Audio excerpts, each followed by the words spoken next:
Good morning, students. Today's topic is vice president. जैसे हमने president के बारे में पढ़ा कि प्रेसिडेंट का अपॉइंटमेंट कैसे होता है, बिल्कुल वैसे ही आज हम वाइस प्रेसिडेंट के बारे में पढ़ेंगे। सेक्शन 63 के अंदर वाइस प्रेसिडेंट का ऑफिस बताया गया है। The vice president is elected in a joint session of both the houses of parliament and this elections take place on the basis of proportional representation. देखिए प्रोपोर्शनल रिप्रेजेंटेशन से होता है ये भी, जैसे कि प्रेसिडेंट का हमने पढ़ा था बिल्कुल वैसे ही।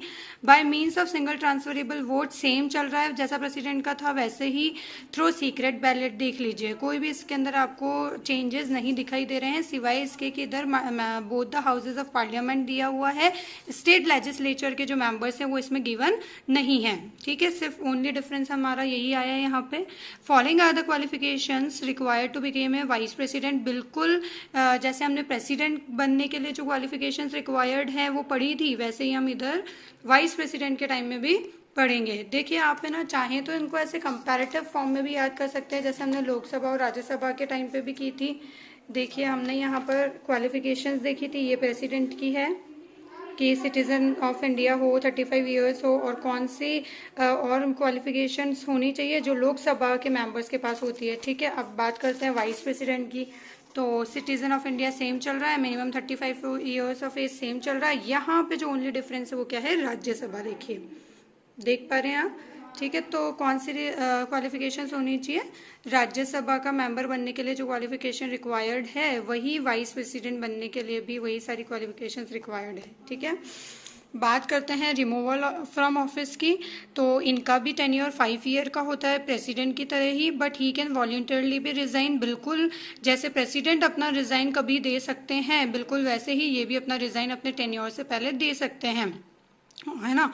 He can also be remove from office. बिल्कुल जैसे प्रेसिडेंट को हम इम्पीचमेंट के थ्रू रिमूव कर सकते हैं, इन्हें भी किया जा सकता है from office through such resolution which is passed by total majority of Rajya Sabha members. लेकिन यहाँ पर एक छोटा सा डिफरेंस क्या आ गया, देखिए प्रेसिडेंट को रिमूव करने के लिए दोनों हाउसेज में से कोई सा भी जो हाउस है वो क्या कर सकता है, इनिशिएटिव कर सकता है रिमूवल के लिए। ठीक है, लेकिन यहाँ पर पहले राज्यसभा ही वो काम करेगी by total majority of Rajya Sabha members and which is also pass by Lok Sabha. यहाँ पर जो पहला जो प्रोसेस होगा इनके रिमूवल का, वो पहले कहाँ पारित होना चाहिए, राज्यसभा में, और उसके बाद कहाँ होना चाहिए, लोकसभा में। It is mandatory to give information regarding such resolution 14 days in advance. बिल्कुल जैसे प्रेसिडेंट के केस में था, 14 डेज प्रायर नोटिस जाना चाहिए किसके पास, वाइस प्रेसिडेंट के पास। ठीक है, वही इसके अंदर दिया हुआ है। Power and functions of vice president. Powers और फंक्शंस की बात करें वाइस प्रेसिडेंट की, तो आ जाइए क्या क्या दी हुई है। सबसे पहले दिया हुआ है ex officio chairman of the Rajya Sabha. सबसे पहले अभी समझिए कि एक्स ऑफिशियो मतलब क्या होता है।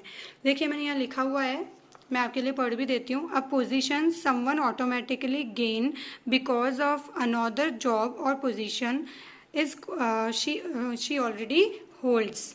ठीक है, मेरे प्रीवियस वीडियोस के अंदर मैंने एक्स ऑफिशियो का मतलब विद एग्जाम्पल आपको बहुत अच्छे से समझाया हुआ है, आप वहाँ भी समझ सकते हैं। यहाँ पर मैं आपको शॉर्ट में समझा देती हूँ कि एक पोजीशन जो पहले ही किसी ने होल्ड कर रखी है, उस पोजीशन की वजह से ऑटोमेटिकली उसको एक और पोजीशन मिल जाती है, तो वो एक्स ऑफिशियो कहलाता है। ठीक है, Vice President is the ex officio chairman of the Rajya Sabha as he is not a member of Rajya Sabha, therefore he has no right to vote. देखिए वाइस प्रेसिडेंट एक्स ऑफिशियो भी है राज्यसभा का। It means जो कोई भी vice president बनेगा, जो कोई भी वाइस प्रेसिडेंट बनेगा वो चेयरपर्सन भी बनेगा राज्यसभा का, चेयरमैन भी बनेगा किसका, राज्यसभा का। मतलब जो कोई भी वाइस प्रेसिडेंट होगा वो अपने आप खुद पे खुद ऑटोमेटिकली बाय डिफॉल्ट क्या बन जाएगा, राज्यसभा का चेयरमैन भी बन जाएगा। क्योंकि वो एक्स ऑफिशियो चेयरमैन है राज्यसभा का, इसलिए as he is not a member of Rajya Sabha therefore he has no right to vote. देखिए वाइस प्रेसिडेंट ऐसे तो मेंबर नहीं है राज्यसभा के, लेकिन एक्स ऑफिशियो चेयरपर्सन है, तो इसके लिए उनको एक राइट राइट मिला हुआ है कि अगर वोट्स फेवर और डिसफेवर में इक्वल हो जाते हैं, मतलब यूं तो उनको वोट देने का अधिकार नहीं है क्योंकि वो मेंबर नहीं है राज्यसभा के, लेकिन अगर टाई हो जाता है कि फेवर और डिसफेवर में सेम वोट्स कास्ट हो जाते हैं, इक्वल वोट्स आ जाते हैं, then he has the right to cast the decisive vote. तो उनको अधिकार है डिसिसिव वोट देने का, मतलब उस सिचुएशन में वो वोट देंगे और ऑब्वियसली वो जिसको वोट देंगे उनका एक वोट से ज़्यादा हो जाएगा, मेजॉरिटी आ जाएगी तो वो जीत जाएंगे। This is the most important function of the vice president, और ये बहुत ही इंपॉर्टेंट फंक्शन है वाइस प्रेसिडेंट का। चलिए नेक्स्ट पॉइंट देखते हैं। In the absence of the president he acquires his office. Yes, जब प्रेसिडेंट नहीं होते तब ये उनका ऑफिस होल्ड करते हैं। किन किन सिचुएशंस में कर सकते हैं, किन किन सिचुएशंस में वाइस प्रेसिडेंट प्रेसिडेंट का ऑफिस एक्वायर करते हैं, वो देख लेते हैं। फर्स्ट है डेथ ऑफ द प्रेसिडेंट, अगर प्रेसिडेंट की मृत्यु हो जाए, अकाल मृत्यु हो जाए, ठीक है, ऐसे टेन्योर से बिफोर हो जाए, ऐसे है ना। In case of president's resignation, tenure से पहले अगर प्रेसिडेंट खुद रिजाइन कर दे। In case of removal of the president through impeachment, या फिर पार्लियामेंट इम्पीचमेंट प्रोसेस के थ्रू प्रेसिडेंट को टेन्योर से पहले रिमूव कर दे।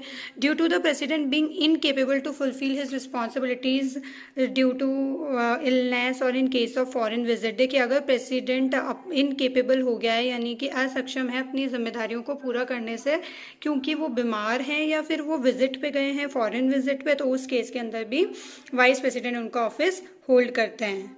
क्लियर। नेक्स्ट टॉपिक हमारा प्राइम मिनिस्टर रहेगा, वो हम नेक्स्ट वीडियो में देखेंगे। Thank you.